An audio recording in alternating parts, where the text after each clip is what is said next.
Bonjour, je suis le Dr Hari Prasad. Je suis consultant principal en médecine interne et diabétologie à l'hôpital Apollo. Aujourd'hui, je souhaite mettre en lumière un peu plus en détail le diabète en tant que maladie non transmissible. Nous savons tous que le diabète augmente de façon alarmante dans le pays et aussi dans le monde entier. On compte environ 500 millions de patients diabétiques à travers le globe.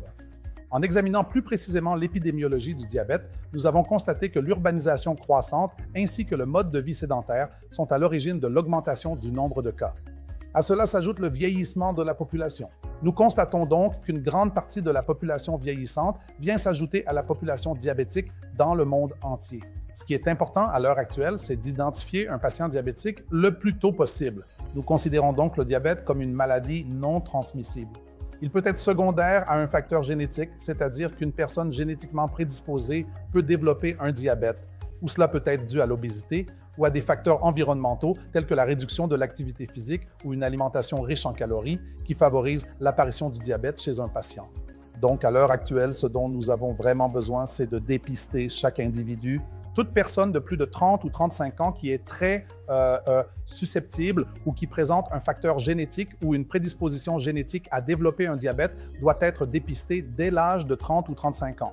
À partir de là, le dépistage doit être effectué chaque année ou tous les 2 ans. Et puis, toute personne obèse, toute personne ayant des antécédents familiaux de diabète ou un diabète gestationnel, une femme ayant eu un diabète pendant la grossesse, ce qu'on appelle le diabète gestationnel, doit également être dépistée au fil des années, au-delà de l'âge de 30 à 35 ans. Ainsi, ce dépistage précoce du diabète permet d'identifier les personnes à haut risque avant qu'elles ne deviennent diabétiques. Donc, une fois que vous les dépistez assez tôt, si vous les identifiez à un stade prédiabétique précoce, vous pouvez encore les encourager à adopter des modifications agressives du mode de vie, que ce soit au niveau de l'alimentation, de l'activité physique ou de la perte de poids, ce qui pourrait permettre aux patients de rester à l'état prédiabétique ou même de les amener à une phase de rémission du diabète où ils resteraient non diabétiques sans avoir besoin de médicaments ni risquer l'apparition de complications. Toutes ces choses pourraient être évitées. Ils peuvent donc encore se trouver dans une période où ils n'ont pas besoin de médicaments et où l'apparition de complications peut être évitée. C'est donc le rôle ou la sensibilisation qui doit être faite auprès du public ainsi que des personnes à haut risque, notamment la population âgée, afin qu'ils puissent être dépistés tôt et prévenir l'apparition du diabète. Et même s'ils sont diagnostiqués diabétiques ou diabétiques non détectés, nous les traitons tôt. Pourquoi faut-il les traiter tôt? Vous prévenez l'apparition des complications. Le diabète n'est pas un chiffre. Nous ne traitons pas des chiffres ici.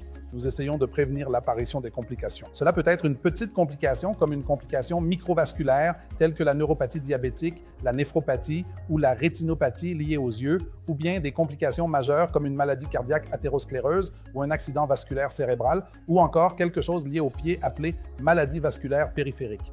Alors, pourquoi est-ce si important en termes de sensibilisation ou au niveau mondial de prévenir l'apparition des complications? Premièrement, cela va représenter un énorme fardeau financier et sanitaire, non seulement pour l'individu, mais aussi pour la famille, pour l'État, pour le pays et même à l'échelle mondiale. Cela va réduire le nombre d'individus actifs disponibles. Si quelqu'un est diagnostiqué avec un diabète et des complications, cela va réduire la réserve ou la qualité de vie de cette personne, diminuant ainsi la production et la productivité d'un jeune individu. Donc, tout cela pourrait être évité si les personnes étaient identifiées tôt et mises sous traitement, sous médicaments si nécessaire, au moment approprié. Oui. C'est donc là tout l'intérêt du dépistage précoce des maladies non transmissibles, en particulier du diabète et aussi de l'hypertension, car elles coexistent souvent ensemble. Donc, si on peut les identifier le plus tôt possible, on prévient l'apparition des complications et on aide la personne à mener une vie saine tout en s'assurant que l'apparition des complications puisse également être évitée.